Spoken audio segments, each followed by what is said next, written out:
සුබ දවසක් දරුවනි. ඔයාලා දැන් මූලික අදහසක් තියෙනවා. අපි මේ කරන්න යන වැඩ සටහනේ දරුවනි. අපි නිතරම පෝස්ට් ෂෙයා කරා, ඔයාලට ලින්ක් ෂෙයා කරා, ගෲප් වලට සම්බන්ධ වෙන්න කියලා. මම අද පුංචි වීඩියෝ එකක් ගේන්න හැදුවේ. මේකේ දලා අදහස ඔයාලට දෙන්න සහ වටිනාකම ඔයාලට මගේ වචන වලින්ම පැහැදිලි කරන්න.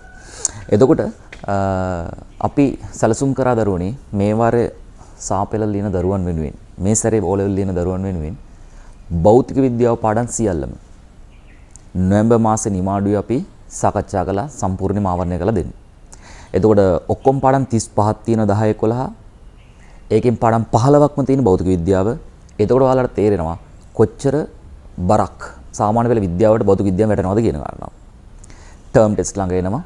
ඒ වගේම තමයි සාමාන්‍ය පෙළ විභාග ළඟ එනවා. තව දවස් 96ක් වගේ කෙටි කාලයක් තියෙනවා ඔයාලට.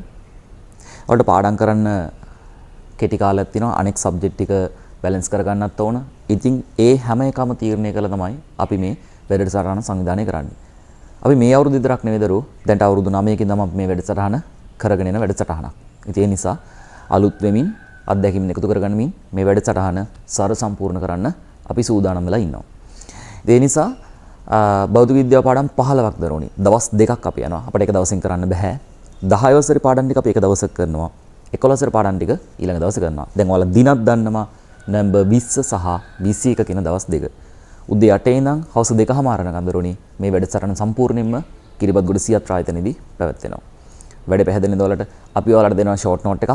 පිටු 30 ගානකින් යුක්ත ෂෝට් නෝට් එකක් හම්බ වෙනවා ඔයාලට. ඒ වගේම මේ වැඩසටහන ආය ඔයාලට බලන්න පුළුවන් විදිහට අපි රෙකෝඩින් එකක් හදලා තිනවා. ඒ රෙකෝඩින් එක ඔයාලට ආය ලැබෙනවා. සාමාන්‍ය පෙළ විභාගය දක්වාම ෆ්‍රී. ඒක ඔයාලට නැවත නැවත බලන්න පුළුවන්. මේක එතකොට රෙකෝඩින් ටික ලැබෙන දරුවනි පැය 5 වීඩියෝස් 4ක් විදිහට ඔයාලට ලොකු වැඩ ප්‍රමාණයක් මෙතනින් ආවරණය වෙනවා දරුවනි. එතකොට ඔයාලට පාඩම් කරන්න වෙන සබ්ජෙක්ට් පාඩම් කරන්න කාලය ඔයාලට ගන්න පුළුවන්. වැඩ පැහැදිලිද?